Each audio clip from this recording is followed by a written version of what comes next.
Welcome. My name is Benji. I'm joined by Mark. This is our monthly free webinar, and we're excited to have you. Today's session is called Your Winter Ops Improvement Plan, the LeanScaper OS Efficiency Pillar in Action. So the reason we did this is, look, one of the things about running a landscaping business, if you are in, the upper half of the US and all of Canada, you have no doubt noticed by now, is you deal with this little thing called winter. These are seasonal businesses inherently, and that presents some real challenges. Sometimes we lose some of our crews in the winter. Sometimes our cash flow constricts. This is a window of the season that really needs to be managed and thought through. And I think the trap that a lot of us fall into is this fallacy that we think we're going to perfect absolutely everything in the winter. We push off all of the system implementation, all of the work on the business to this very tight window between November and December. And by the time we get there, we're often so exhausted we haven't had the time to plan or think strategically about what it is exactly we're going to do with the downtime in the calendar. And so today's session is really about addressing that. We want you guys to attack this winter with some confidence, know exactly what you're going to work on, have an implementation plan to increase efficiency, and go into the spring with some real momentum and a real sense of confidence that the stuff that you've built over those winter months were the right things, and they're ready for the busy season that comes all too quickly. So that's the plan for the next hour or so. The purpose is very clear. We want to give you a clear winter-only opportunity to redesign your operations by learning the core LeanScaper OS efficiency frameworks that remove bottlenecks, reduce waste, and create consistent, scalable execution next season.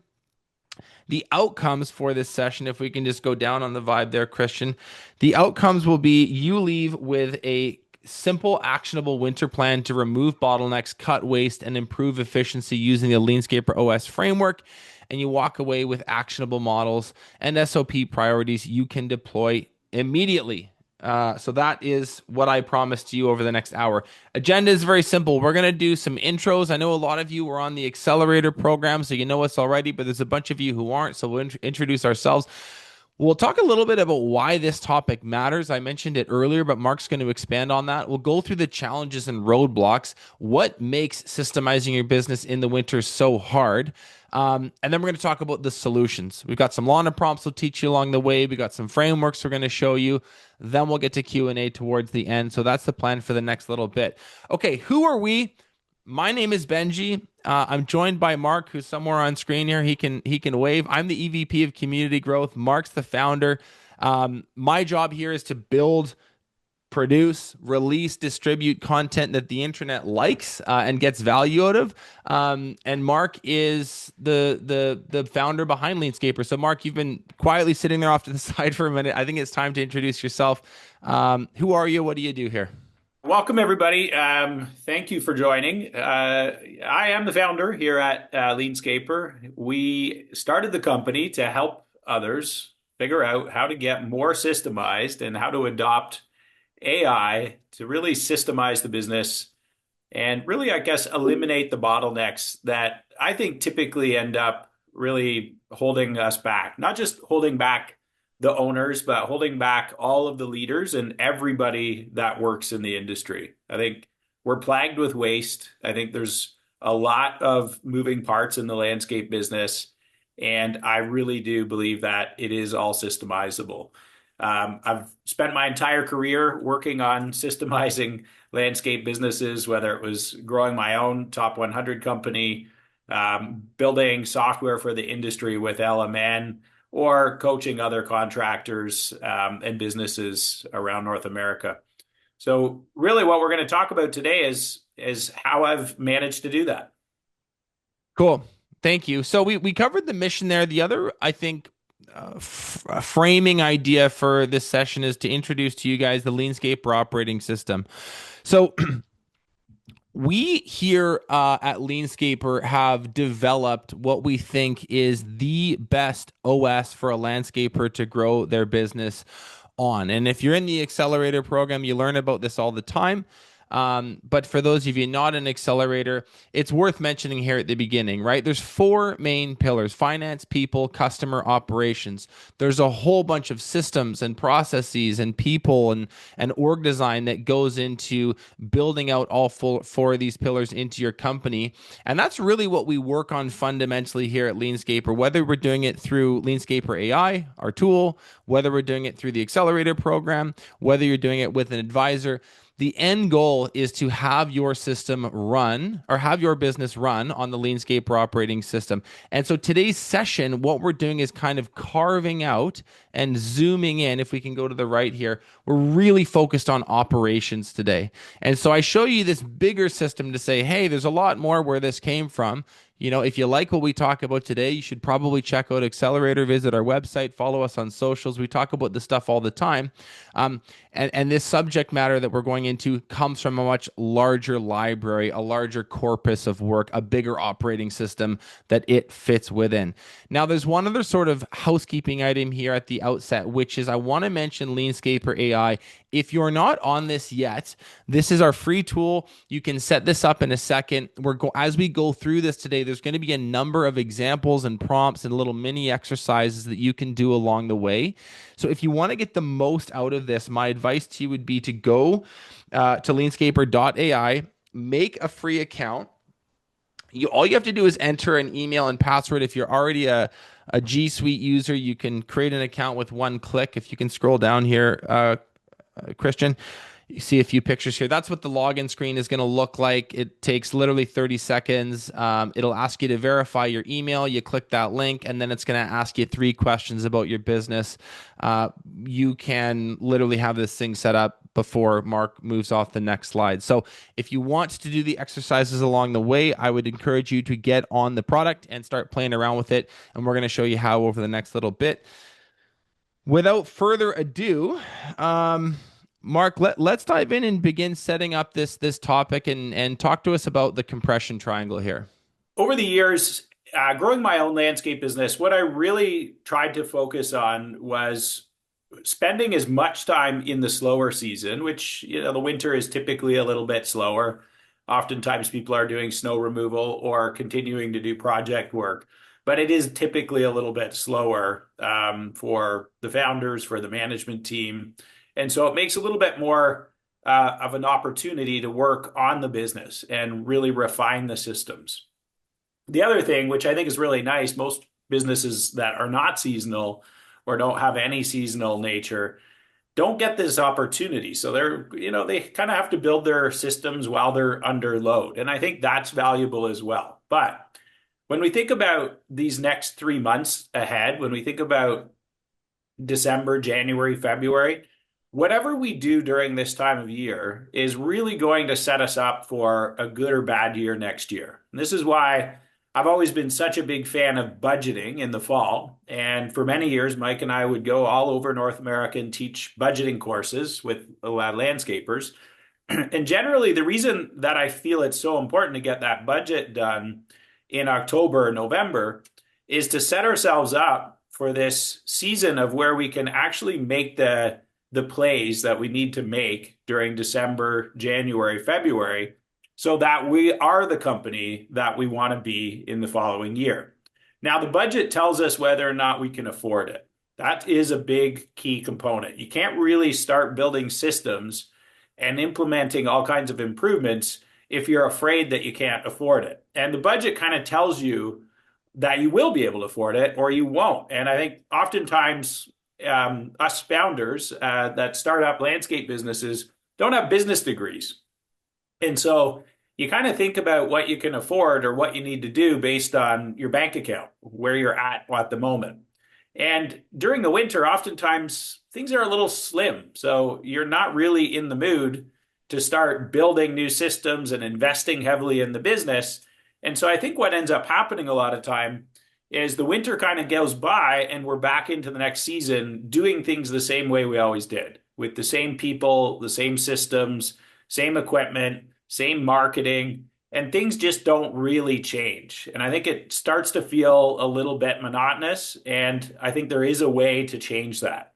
And so I kind of look at this compression triangle and think, if during the peak season, we're always going to have too much work, we're always going to have too few people, and I'm always going to be overwhelmed with the overload because too much work, too few people, everything lands on the founder. And so I think what ends up happening is the founder becomes the ceiling. And you've probably heard me talk about this before if you've been to any of these events before.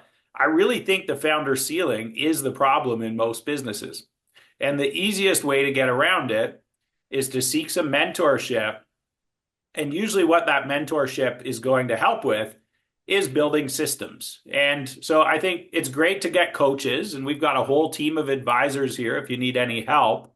But it's also on the founder and the leadership team and the people that do the work to identify what needs to change in the business. And that's really what we're going to talk about here today. So as we kind of move forward, I want to talk about where the bottlenecks really are in the business. And the reason I want to talk about it is I think right now, this time of year, this is when we should be actually thinking about where all the bottlenecks are. And there's a reason for that. When we go through the Christmas holidays and we get into January, we've kind of forgotten about all the pain that we've been living with each day throughout the year. And that pain is real. We all know it. I think having a continuous improvement board in your shop or in one of your job trailers or in your office, if you've got some space, and actually writing down just all of the pain points that you're dealing with or the bottlenecks that you've got in the business throughout the year. And obviously, I believe in continuous improvement. We can knock things off the list year round. But some of the bigger things that you're just not really willing to dive into mid-season should really get identified, put on that board, and you should put a timeline on them. And if you don't have a board, you don't have a board. But what I want to do today is actually think about how we can systemize collecting our bottlenecks and turning them into next year's improvements. And that's what I think the winter is all about. So ultimately, with the bottleneck funnel here, I've just put a few notes down. Obviously, we've got lots of different bottlenecks in our businesses. Every business is different. Every founder has strengths and weaknesses. Every team does as well. But when we know there's problems and we just kind of live with them long enough, we actually end up creating a culture around that where that's just the way it is. And oftentimes, what I've noticed when I've gone into other people's companies and done some coaching, when I ask them where they see all the flow interruptions or bottlenecks in the business, they give me a mile-long list, 100 items, 150 items. And this is all of the field staff and the frontline crew leaders that are often sharing these bottlenecks. And when I ask them why these exist, they just say, well, that's the way it is here. And unfortunately, the reality is that's the way the founder made it. And when you ask the founder why it's that way, they really don't know. It's usually just being completely overwhelmed. The fact is they know that all these problems exist, and I've certainly been in this position myself, so I'm not pointing fingers by any means. We know where these problems are in our business, but when we live with them long enough, everybody assumes that that's the way it is. That's the culture, and it's okay. We're profitable despite this, or we're doing fine despite this. So we just keep doing it this way. But the best part about winter, I think, is we get this opportunity to write down what could be better and then actually address it. And so when you think about this list, scheduling coming through the founder or coming through too few people in the business, depending on the size of the company. The work is always evolving. We go out and do projects and the scope always creeps. Homeowners have extra things they want done, or HOAs call in with big requests. New projects pop up. There's just things coming in all the time. And when the scheduling keeps coming through the same person, and the people out in the field are just kind of getting hit with more and more work, often they really don't understand what their needs are, what material, what equipment, what subcontractors are supposed to be there. When's the material going to arrive? What are the details of the install? What color are the pavers? All these questions are just constantly swirling around. And when you operate that way, I can say from experience, it gets really exhausting. It's really difficult to enjoy what you do when all you do is put out fires. And I got to tell you, there is a little bit of a hidden gem here. Sometimes us founders get so used to putting out all those little fires that we get addicted to it. And I really think it's worth thinking about this and, maybe meditate on it a little bit on your own. Take a little bit of time and think about this. But as a founder, if every day, every big problem comes to you and you solve it, each time you solve one of those problems, whether you know it or not, you're getting a little shot of dopamine. And that dopamine is making you feel successful. It's like you just batted another win. And sometimes, that starts to feel good instead of realizing that maybe without all of those little problems, you'd get to solve really big problems that would actually give you a much better feeling of fulfillment running the business. And so just ask yourself, are you kind of majoring in the minors? Oftentimes, when we kind of look in the mirror and realize where we're spending our time, we really are. And we're doing things that other people are more than capable of doing. We just haven't given them a system or a framework or even the permission to own that part of the work. And really, what I want to tackle are these types of things that are holding the founder back from spending time working on the business, building people, finding the right people, building more systems, finding bigger partnerships and better customers, and really focusing on scaling the business so that there's more opportunity for everybody else in the business. And really, that is your job. As the leader, you have to be creating more opportunity for everybody within the business and serving your customers better and better and better, or the company's just not growing. And I think oftentimes what happens is we keep growing the business, but we don't grow the systems. And eventually, all of that weight is on a founder or a few people. It could be the founder, the ops manager, and the office manager, or in bigger companies, it might be 10 people. But in any case, what happens is as the problems get bigger, we add one or two people and share all the problems with them instead of creating systems that enable everybody in the company to manage more effectively on their own. And so what we're going to do here is we're going to just kind of plot out a system of improving in the winter, because I think sometimes we get into the winter months, we have this plan that we're going to fix everything, but we get into the spring and it's kind of the same. Maybe we polished up the shop and detailed the trucks until we were blue in the face to keep people working, but we didn't actually build systems and train people. So as soon as we get busy again, the shop's a disaster, the tools are all over the place, materials arriving late, customers are pissed off, we're all overwhelmed, and we're right back into the same place. And the way around that is, maybe stop sweeping the shop 1,000 times during the winter and start building systems. And that starts by first identifying the inefficiencies. And this is not easy for us founders. Sometimes it feels like a roast, actually. But it's a roast that you need to have if you want to build a profitable company that pays fair living wages and completely wows customers each day.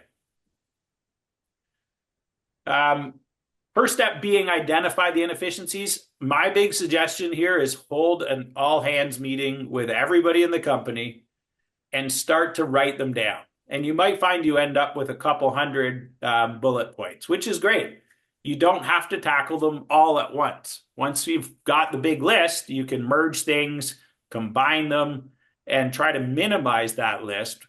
But then prioritizing it and then building SOPs around the biggest bottlenecks that create a written standard or a way of doing things, what good looks like, and how it's going to be measured, and exactly what the quality assurance or quality control checkpoints might look like. And then we want to train the crews to eliminate that waste and really hit estimated hours more consistently while keeping the customers happy. And so this kind of 1, 2, 3 step is something I put in place in my company. And it never stops, by the way. I think one thing I always like to remind people is like the joy in running a landscape company is not the day that it's perfect and you go and sell it or retire. The joy is each day seeing it get better and better, seeing your people get better and better, seeing your jobs get bigger and better, your customer list improving, everything getting better all the time is really where the fun is. And so Mark, this never ends. Yep. I have a little bonus resource I'm going to throw out here for people that I think will really, really help on the identify the inefficiencies step. So I love this idea of like get an all hands meeting and have people essentially it's like, hey, what pisses you off every day? It's not hard to generate a long list if you ask people to complain. It's going to happen really quickly. But what will happen immediately after is you're going to look at this long list and not know where to begin. And so I just wanted to weave in something. I'll paste this in the chat in a second. There's an excellent book by Mike Michalowicz called Fix This Next. And the fundamental premise that he deals with in that book is called it's basically a phrase. He says the biggest problem most entrepreneurs have is they don't know what their biggest problem is. And when I read that the first time, it really hit. I was like, that is unbelievably true. They all, if everything's a priority, nothing's a priority, and we don't actually sometimes know how to attack the laundry list that happens. And so I'm going to paste the book. There's also a framework in there called the business hierarchy of needs. It's based on Maslow's hierarchy of needs, but for businesses, that will really help you think about what the most important things to do now versus later are. So if you want to just, if you go through this exercise and you find you get overwhelmed by the laundry list of things there are to go fixed, I'm going to link a book you should read and this framework you should check out called the business hierarchy of needs, found in that book, Fix This Next. Just wanted to mention that as you were on this part of the framework, Mark. You can keep going. Yeah, great. Sounds like a good book. I haven't read that one. Um, and so when you think about after this identification, after really working with everybody, the key thing is prioritization. And I think Benji was just hitting that very well.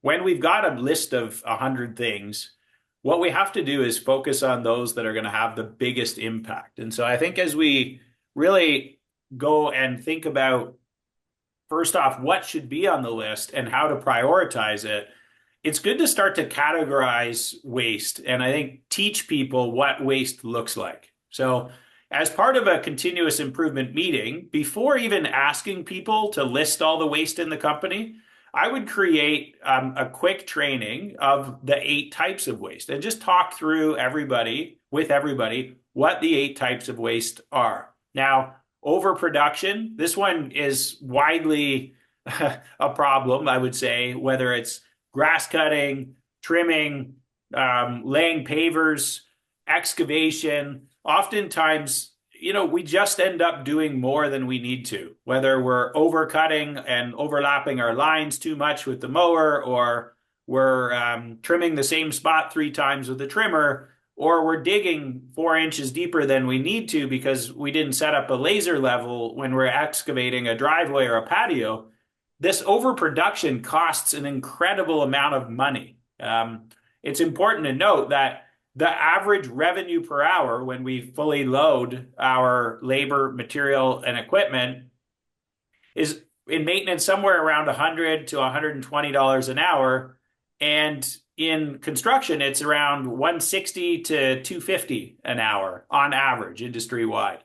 Now, if we're wasting an extra hour every day with every employee, we're losing that revenue. So we're losing that profit and we're losing all of that opportunity, but we're still bearing all of the expenses. And that's why the profit margins, I think, are so low. And it's also why the wages are so low in the industry.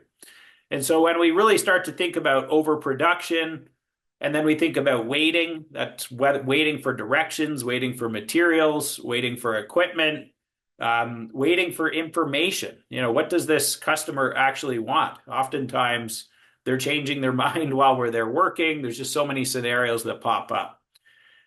Transportation,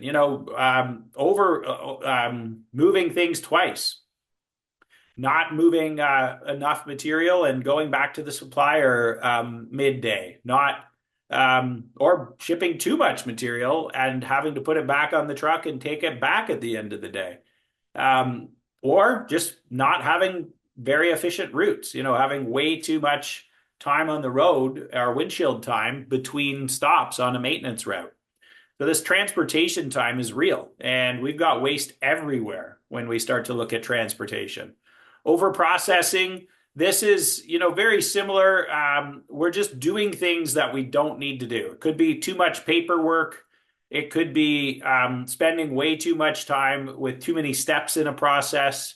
Could be when we're building a natural stone wall, we're spending too much time chipping the stone. Or it could be the work method when we're doing landscape maintenance in doing fine gardening, doing bed maintenance. There's so many ways that we can do the work a little faster by using the right tools and having fewer steps in a process that we can actually really increase our revenue, if not, sometimes double our revenue per day by just minimizing all of those wasted steps, whether it's the way we store our equipment in our trailers, store our equipment on job sites, loading and unloading tools at the end of the day. There's just an endless list of things that end up really slowing us down through overprocessing. It looks like there was a spelling error here, but inventory is a really common one.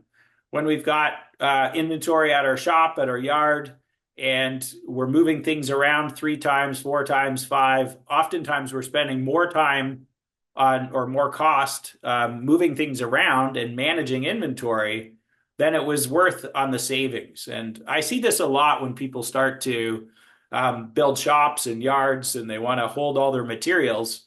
And don't get me wrong, there are materials that are very much huge savings to buy in bulk and inventory. But we also have to be mindful if we're going to store live plants or lumber or stone that may not necessarily get used, or restocking inventory at the end of jobs rather than returning them to the suppliers and paying a restocking fee. This adds up. Unnecessary motion on the job sites. I think we all know there's a million ways of doing a job. And the way we set up in the morning, the way that we, again, store our tools, the way that we access our tools on and off of trucks, in and out of trailers, the way we lay things out, it is unbelievable how much time can be saved here. Setting up the crew trailers properly, setting up the job sites in the morning where all of the tools are right at the work face so that you're not walking back and forth, setting up tool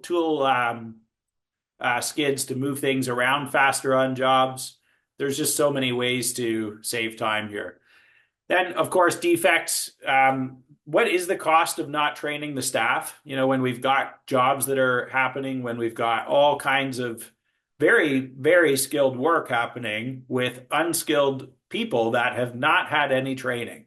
And this happens all too often in the industry. We all know it happens because I think we've all had many calls where we go and look at horror story jobs.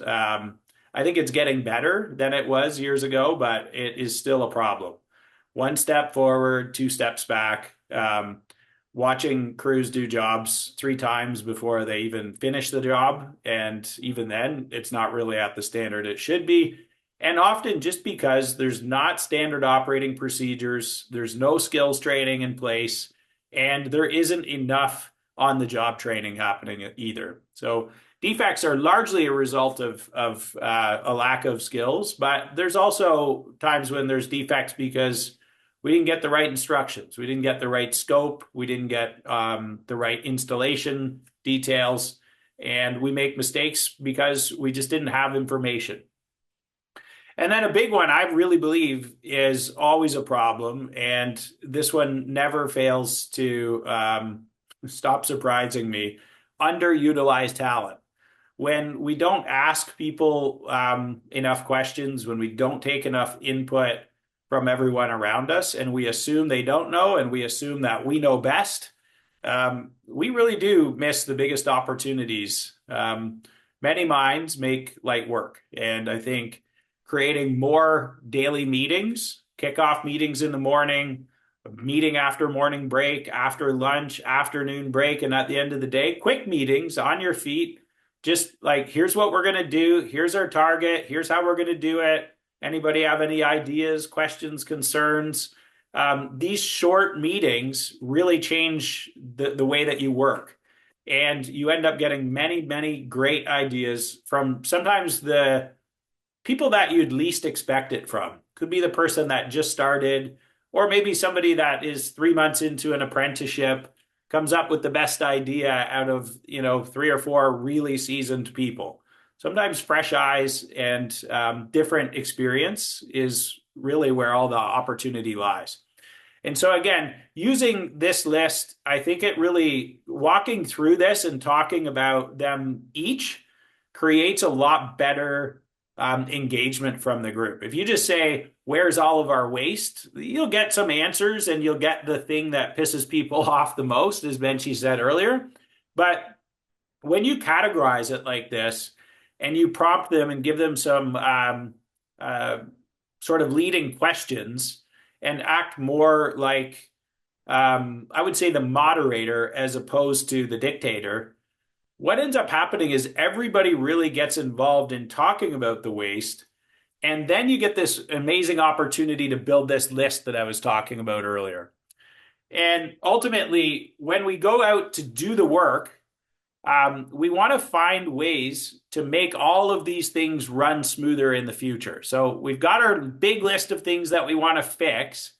And then I think when we go to build systems, we want to build those systems in a way where we enable people to go and perform the work without us necessarily standing over their shoulder. And so one of those systems that I really think is really powerful is this system whereby we estimate in a way where we can always build a job plan around that estimate. Now, this process, I really truly believe, saves about 70% of the founder decision making if you get it right. Now, this is why Mike and I built LMN back in 2009, was we had really gone through a continuous improvement program for about 5 years, and we were really feeling the business was scaling really nicely. We were profitable, we were paying our staff well, but we knew there was a lot of opportunity to get better at this. And so the estimate kind of sets you up, in my opinion, for either success or failure.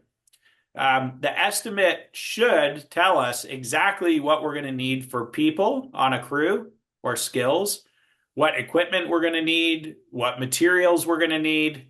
The estimate should include all of the specifications, the sequence of the work, what order are we going to do the work, whether it's an installation project or a maintenance project.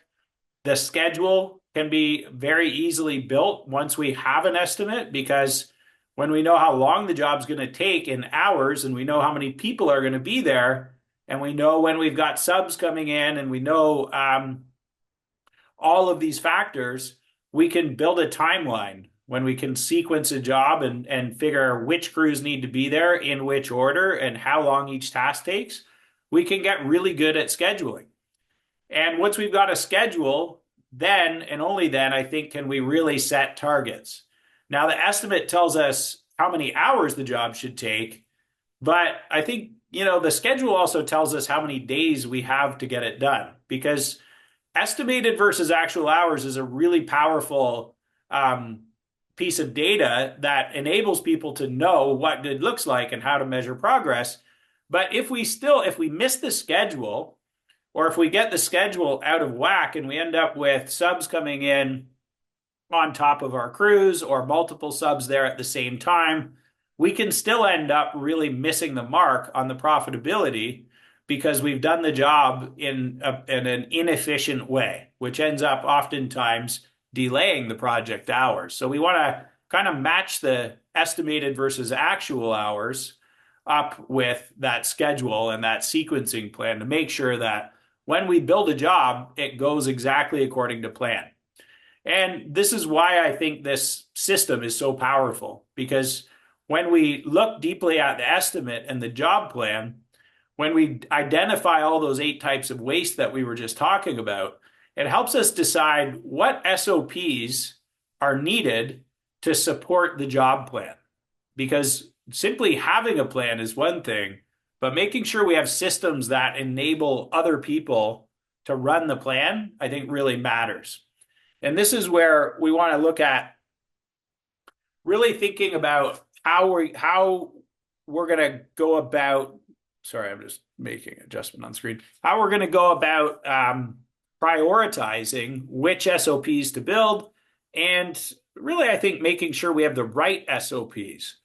Because what I have seen some companies do in the past is just go crazy and build SOPs for everything under the sun, like right down to how they're going to mop the bathroom floor. And I think that gets a little out of hand. We don't need to be overly detailed with SOPs. But what we do need to make sure is that the high cost or high frequency problems get dealt with using a standard operating procedure. Now, when we write that standard operating procedure, we can share it with the crew in job kickoffs. We can share it with the crew in trainings. We can share it in weekly meetings. Right before we start a specific task, we can review an SOP. And with having LeanScaper AI in your pocket, you can access these anytime and use them during your meetings or while the work is ongoing.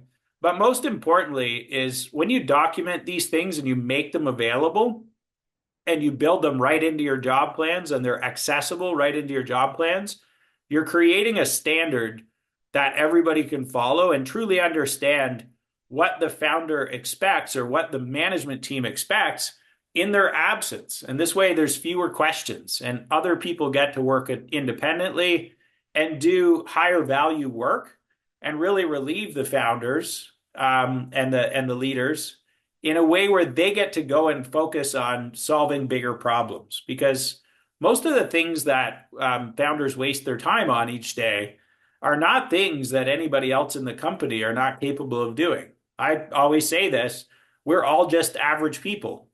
And the difference between the founder and everybody else in the business is just the level of control that they're given. And I think when we give up control by creating SOPs, what ends up happening is other people step into their true power, their true position, and they actually start to reach their full potential on their own. And so when we think about this, I just think once we've made our giant list, what we could do is create this impact matrix and start to put things into these quadrants. And so material ordering is like one that I would say this is a high frequency thing. It happens every day. And if the materials aren't there, it's going to cost a lot of money. If I've got a crew standing around waiting for materials, that one's going to be a big problem. So I'm going to want to create an SOP for ordering material. First off, for the crew, identifying what materials are needed well in advance and ordering themselves, or in some cases, maybe there's specialty materials that maybe an ops manager needs to order. But me personally, over the years, as my business evolved, I really made our standard one where the crew managers or crew foreman, depending on what title you're using, they could take care of the material ordering on their own. It didn't make sense to go back to a logistics manager or to an ops manager just to relay the same information. So we automated that. And this is where LeanScaper AI is really going to take power, is we're going to have agents that actually order the materials for those crew managers. And again, as you build these SOPs, what you're building is the brain that replaces the founder's brain to tell the agents, so the AI agents that we're building for you, to go ahead and do these things instead of the owner or even the crew manager. We can now use AI to order materials for us. Take the estimate, turn it into a sequencing job plan, order the material that you're going to need on day 3 by just simply asking that one question, and have the agent take care of that from there. Other things, routing, this is going to be a big one. This happens all the time. And if we don't get it right, it's going to be high cost. Scheduling, if we don't schedule well, it's going to happen often, and it's definitely going to have a big cost. Daily crew planning, that one's going to come into this box as well. Information packages. It doesn't happen as often, but if we don't do it right, it's still going to cost a lot of money. Maintenance visit standards. How do we know exactly what the crew is out there doing and if they're doing it right if we haven't standardized what that looks like? Install job communications.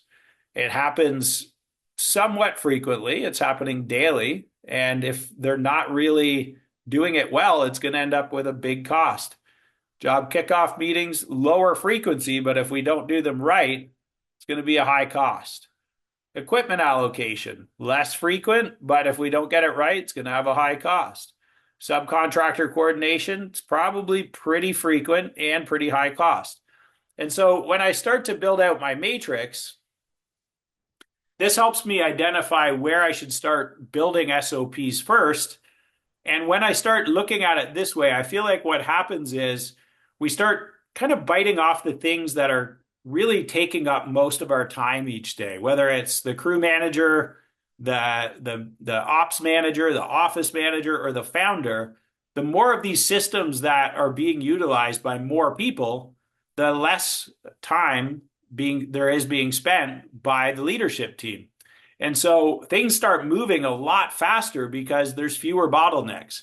And when you have that continuous improvement meeting and you start listening to the frustration of your staff because you actually ask them where the problems are, you'll notice that they're usually feeling the stress in the same areas that you are. And so I think as you build out your impact matrix and you start to build the SOPs, train the staff, and let them run these SOPs independently, you'll have all kinds of time to do these other things that are probably also top of mind, things that maybe they're not even thinking of yet, like finding bigger customers, better jobs, improving your marketing plan, maybe investing in better equipment. And so not every idea is going to come from the team, but many of them will. The last thing I want to point out is this is where Lana really shines. This is what we built Lana to do. Now, Lana is there to help you build SOPs, and Lana will be surrounded by a whole team of agents that execute on these SOPs, ordering materials, booking fleet maintenance, all these different things that you might need to do in your business. The agents or the assistants will be there as sort of the wingman to anybody in the company, providing the insight or actually driving some of the workflows for you. But getting started with solving these begins with writing SOPs. You can't rely on people to just know what to do unless you've had it really written and documented previously. So Lana's going to write those SOPs for you if you ask her to. So just ask Lana, write an SOP for daily routing. That reduces the morning chaos and the missed materials. This is just one example. Just ask Lana to write an SOP for anything in this matrix. And what Lana's going to do, it's conversational AI. So Lana's going to have a conversation with you to get to the root of the problem, build a draft SOP, and then update that SOP with you. Now, this is really important. When Lana starts asking you questions and having a conversation with you, if it feels monotonous, that's good. That's the way it is. Lana's going to have a conversation and ask you a bunch of questions like she doesn't know anything about your business. And that is the same questions that your staff have in their head every day, all day, except they never go away. But if you sit down with Lana and you actually have that conversation once with Lana, who doesn't know anything about your business, and she helps you build this incredible SOP once, then you get to deploy that to everybody in your company and never have that conversation again. So it's really important that you think of it this way, because when you sit down to start building that SOP, it might seem like work, and that's because it is. But the good thing is you only have to have that conversation once instead of having that conversation thousands, if not millions of times, silently in people's heads in your business or even face to face. Once you build an SOP, those conversations go away. You get to just point to the SOP. So the winter build. In the winter, we build our companies. We build systems. In the summer, we run those systems. Now, the plan that I want you to follow this winter is like this, really. And this never ends. This goes year round. This plan, deploy, run, improve is a system that just never stops. But as it relates to the winter, I really want you to think about the planning time of the year being writing SOPs to solve our biggest problems, running training, sharing the SOPs, redesigning routes, redesigning our equipment plans, all these different things that happen in the business. That list is not a complete list. That's 4 of 100 things that we're going to work on planning. And then what we're going to do throughout the winter is deploy as much of our plans as possible, all of our foundational plans, which are SOPs. This is where we build our company training, our crew huddles, our kickoffs. Maybe you build video courses that you upload into Greenius so that you've got a training program. So then when you're hiring people in the spring and you've got no time to train them, you've already built a Greenius training program that deploys all of the training. And again, the SOPs help identify what training's needed, and the SOPs themselves can actually be also created in Greenius as video-based training as well. Now, crews use SOPs every day throughout the year. So when we start running the business and we're doing the work and we're out there performing what we do each day, they refer to the SOPs in morning meetings while the work's ongoing. The SOPs become the step-by-step process for many tasks. They form the quality control basis. They give us something to talk about at site meetings. Here's what we're here to do. We're here to install pavers. Here's our paver SOP. Today we're going to be working on steps 1 through 20. This is what good looks like. This is how we do it. And I think when we've got SOPs like this, we run smoother and there's fewer questions coming back to the leaders, but it also helps us identify gaps. And this is why improve is so important. Once we're out running the SOPs and we notice that the SOP is missing something, it could be better, we can go back to Lana and review that SOP, suggest a few improvements by just having a conversation, just like we are right now with Lana, and she'll build a better SOP. Take all that feedback from the crew, talk to Lana, improve the SOP, and the next time they go out to do that work, it's already updated, it's live in the system, available right there on their phone or in their meta glasses coming soon. Ultimately, what we want to do is use Lana to review and update SOPs that we already have right now, this time of year, if you've got some SOPs, or again, ongoing throughout the year as the year unfolds. And ultimately, the plan or the goal here of operating this way is really creating a crew clarity that ensures the owner or the founder is not needed as much. Obviously, you're not going to go away and put your feet up for a year, but you might be able to go away for 2 or 3 weeks and come back to the same business. What we're looking for here is a big, wide foundation of knowledge that can be shared with everybody in the company that are based around SOPs and daily work plans. Having meetings, talking about the SOPs, referring to drawings, scope and specifications, standards of the way that things are done, and then being really clear with the crews on how long things should take and what the schedule expectations are. And when we share all of that, I call that the why and how, then, and only then, do we end up with happy customers, high paid staff that can work independently, and double-digit profits, the profits that we need to actually run successful businesses. And so the transformation that you can go through, whether you're taking part in the accelerator program or just working through this on your own with Lana, is really quite simple. We're trying to, I love what you just said, Brett, empowerment. We're trying to empower other people, right? We're trying to take away the founder ceiling and we're trying to lift it. And we're only ever going to lift it with systems.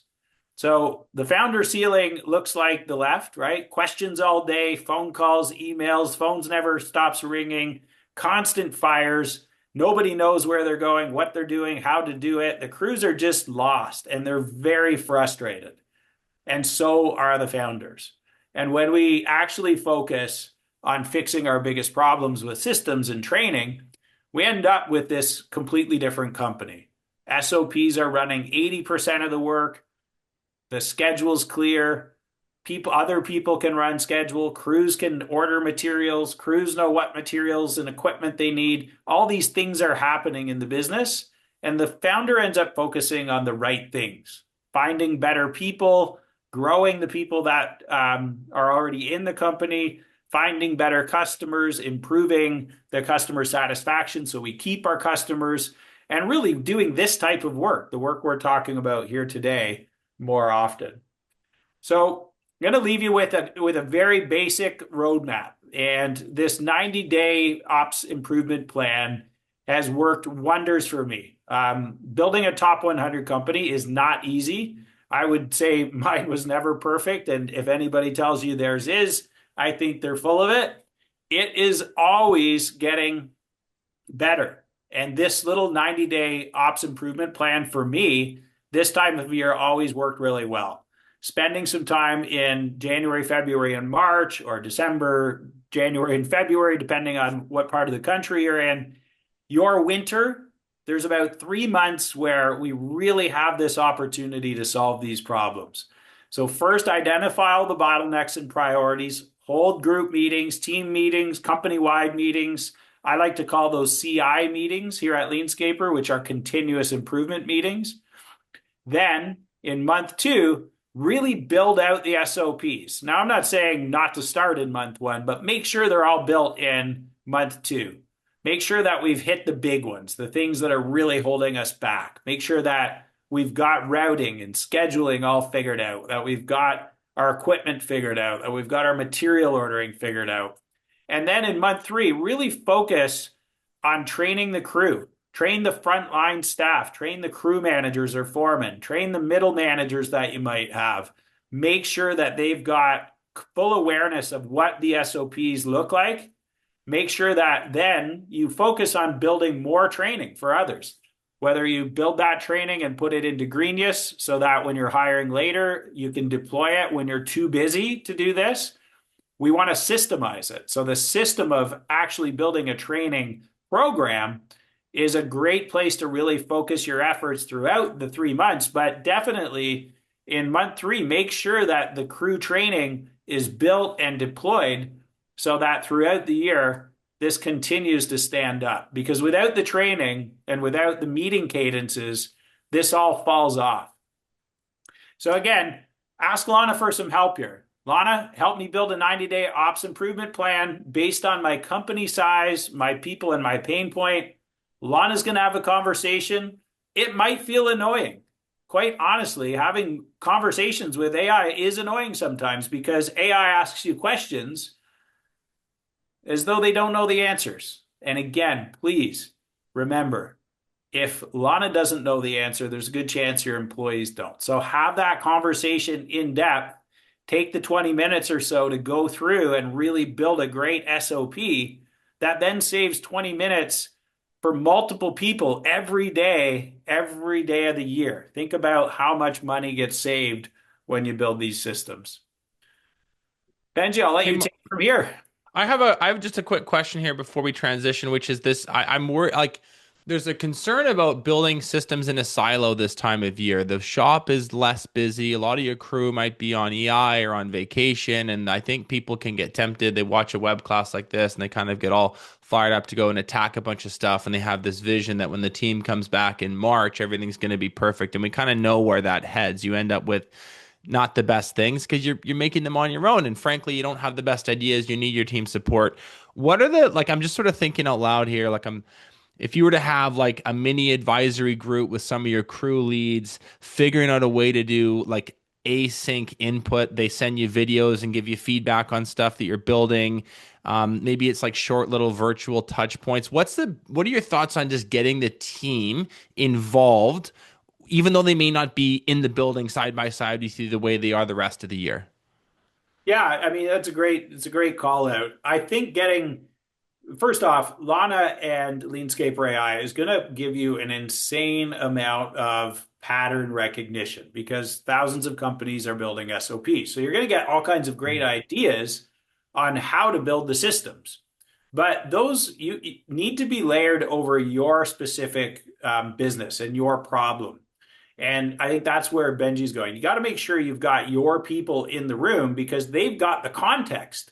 And Yes. AI on its own is useless, right? We need to give AI context so that it can layer all of these amazing patterns that it has at its disposal to make it better. And so I think having either scheduling some of these over Zoom together, doing smaller team breakouts, could be a crew by crew or department by department is a great way to do it. And I think it's well worth paying people to come in and spend a few days in person to do these meetings. And if you don't have a big fancy office, that's okay. When I started doing this, I would rent a room at the local public library for $100 and I'd bring in 30 people. And we'd sit down and we would just get on the whiteboard or on a flip chart and we'd just keep making notes. And then I'd go away with that huge list with a smaller little task force and we drill that down and start to build some solutions around it. We don't need to involve everybody in solution creation, but I do think that we want to get as many people involved in giving us those ideas as possible. So set up web meetings, rent a room, pay people for an extra day to come in, but trust me, more context before you start building these SOPs in Lana will have a huge impact for sure. The SOPs will be better, and the likelihood that they get adopted will be an order of magnitude better because, like our friend Ryan always says, people support what they helped create. And I just think that there's a little way to weave in your team to this winter SOP building exercise that Mark has covered. Okay, we have gone through quite a bit of content today. If you have questions, by the way, now would be the time to start piling up the Q&A box with those. We can hit those in a second, but I do want to transition out, mention a few things. We have a phenomenal accelerator program available for you. If this content that we've covered, if this framework that we've shared is something that resonates and it seems like something your business needs, the Accelerator program is a group business coaching program that Mark leads weekly with our sprint calls every Wednesday. We do a 3-hour kickoff once a month. You also can dip into our Q&A sessions. You're in the community using our resources. This is a very well-built program to help you become a tech-enabled company, adopt technology faster, and implement the LeanScaper operating system. So if you want to learn more about that, the way to do that is through a free business assessment. You can schedule that using the QR code to the right. Maybe, Christian, we can zoom in on that just for easy scanning. You sit down with a guide for half an hour. You can go longer if you want. We're going to ask you a bunch of questions. We're going to understand your pain points and your needs, and we're going to make a decision together if this is something that makes sense for you. If it is, you can have a look at a few different tiers based on business size, and if it isn't, that's totally okay too. But that assessment is available anytime. You can scan the QR code, pick a time that works in your schedule. We'd love to meet you and do that. I'm going to switch to a couple questions. Looks like Seth had one. All right. Two-part question here. Mark, where have you found success in finding good talent, and what are your thoughts on a working interview versus hiring before the work starts? Oh, yeah, great. Depends on the talent, whether you're talking management or trades, but generally, I think Indeed works very well if you've got really good job ads. Most job ads, putting it frankly, they just stink. At the end of the day, if the job ad doesn't sell a career, if it doesn't look like a place that you'd love to work, then it's probably not going to be somewhere anyone else likes to work. I think the job ads are often just not written in a way where people really feel that it's a career. So starting there, showing a career path, describing what that career path looks like in the job ad, having hiring pages on the website. Never use the title laborer. It is always apprentice or technician, or a fully licensed trade, carpenters, stonemasons, heavy equipment operators, professional truck drivers. Proper titles, I think, make a big difference. The hiring process that I use and I would say perfected over a number of years that really allowed me to scale with a highly skilled workforce was really quite simple. Great job ad gets better applicants. We look at the funnel of applicants, make sure that they meet the basic criteria. We email them back a questionnaire. The questionnaire is a form that they fill out. It's very simple. You can build these on Google or just about anywhere if you've got a form tool. They fill out the form, and mine were really long. They were 5 pages. It was filled with all kinds of behavioral questions. What would you do if? Tell me about a time when. What do you like to do in this scenario, that scenario? And, quite honestly, sometimes people would just respond and say, like, you guys must be a-holes, right? And that was good because if somebody didn't see the value in spending an hour to fill out a questionnaire, we didn't want them working for us. And if you're going to pay people six-figure wages to be professional tradespeople, they should be interested enough in themselves and in your company to put some time into these documents. When you've got somebody through that, generally you know very quickly how they think. You can understand their attitude. But really, what I was looking for was to uncover whether or not they had a growth mindset. For me, that's all I really need, whether it's an apprentice or somebody that's already got a trades certificate. I want to make sure that they are actually in it to win it, that they want more, that they believe they can have more, and that they understand that when they get a bad result, that's feedback that tells them what they need to do next to get better. And if I see that growth mindset in people, no matter what, I'm going to give them a chance because I think if somebody's got a lot of potential in their mind, then I can give them all they need in opportunity. So I look for that. Then I do a 2-week working interview, 2 weeks where you come to work and we make sure you're the person you said you were in the interview. Sorry, I skipped interview. Pre-interview, then an in-person interview again, just to make sure they're the same person. I don't want to hire some kid that had their mom fill out the pre-interview. So I have a conversation, make sure they're the same person. Then they come on for 2 weeks. That's a working interview. If they get through those 2 weeks, we have a 3-month probation. And then after that probation, we sign an employment contract, start an apprenticeship, or get them started in a full-time role if they've already got a technician certificate or a trade certificate. Really good. I just posted something for you, Seth, in the chat. We literally just covered this topic on the podcast 2 weeks ago with some trades specialized recruiters.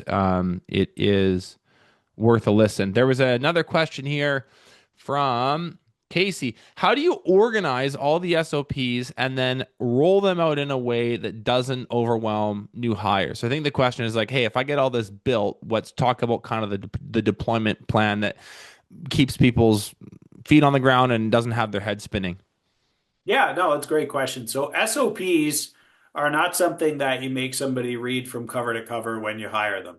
A policy manual is, though. I think every company needs to have a policy manual, and that outlines all the normal policies, like what happens when you're late, what happens when you're sick, how do I book time off, where do I take lunch, what is the protocol for managing tools, cell phone use, computers, non-competes, all these types of things. We want to make sure that we have a policy manual that tells people the rules in the company. And that policy manual is something that gets read cover to cover and signed off when somebody gets started on their first day of work as part of onboarding.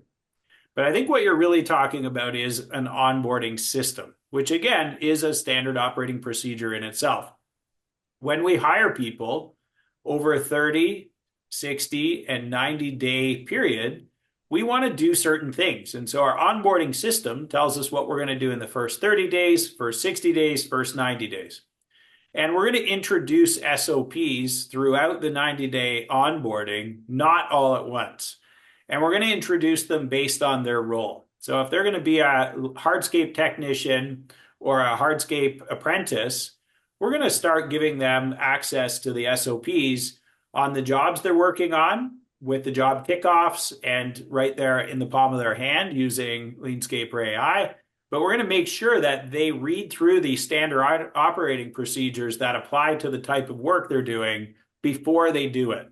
And this is really important that crew managers or foremen are trained to not only train new people, but also refer back to the SOPs before doing the work. Because it only takes 10 or 15 minutes to read through the SOPs before doing the work, and that should form the morning meetings.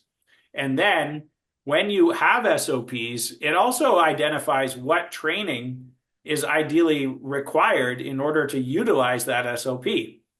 So an example for a hardscape install might be if you're going to go do a hardscape job, you need to have taken the basic training, which might be using a concrete saw, using a plate tamper, maybe using a laser level. And those courses could be both on the job and built out in Greenius. In fact, Greenius comes with many of those courses out of the box. And so new employees are always being groomed into tradespeople by understanding the SOP and taking the associated training. But this is never something that happens at once. This is something that happens over the course of a period of time. This is why 90-day onboarding gives people the basics, and a 3-year or a 4-year apprenticeship gets somebody from apprentice to a certified technician or tradesperson.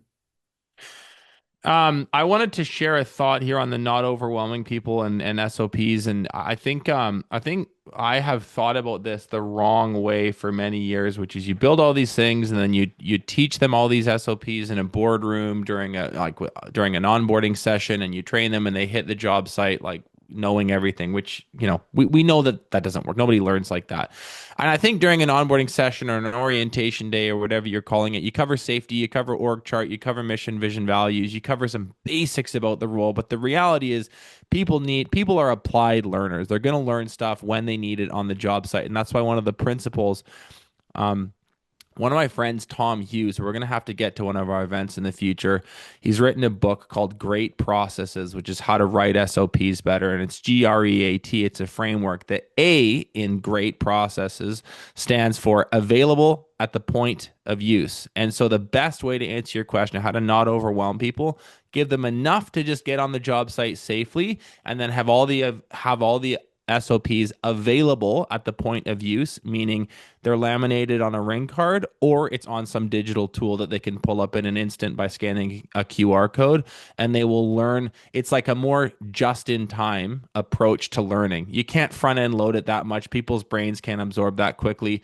but one system, one tool, one process at a time, as long as they're trained to go back to the SOP when they encounter something that they're not clear on, they will have that stuff within 90 days. They'll have 95% of your business learned like the back of their hand. So that would just be a simpler way to not overwhelm people. What was the book, Benji? Somebody just It's asked. called Fix This. Oh, the book, the one I just mentioned is called Great Processes by Tom Hughes. It's a free ebook, and he's a lean manufacturer. He's written a bunch of books on this. He's been on the podcast. He's a genius, an Irish guy. And the book is available for free, I believe. On the I'll post this in the community. Just Google Great Processes Tom Hughes. You'll find it. And it's designed, by the way, it was written in such a way, he's made it so that you're meant to listen to it with your team. So I think it's a 30-minute listen from front to back. And the idea is you need to get your whole team rallied around this concept, because they're the ones who are going to help you build it. They're the ones who are going to implement and enforce it. They're the ones with all the good ideas anyway. You as an owner are, I'm sorry to tell you this, you actually don't know how your business runs as well as your teams do. So they should be the ones building the actual ground floor level systems. And so he's made it with that in mind, and it's kind of a team listen, and it's designed to get the whole company rallied around the process together. Great Processes by Tom Hughes. Excellent. Cool. We are, looks like we're out of questions and we're definitely out of time. So I think we'll bring this in for a landing there. Thank you guys all for attending our winter operations web class. Really appreciate it. We'll see you at our next event. Have an awesome rest of your week, everyone. Take care.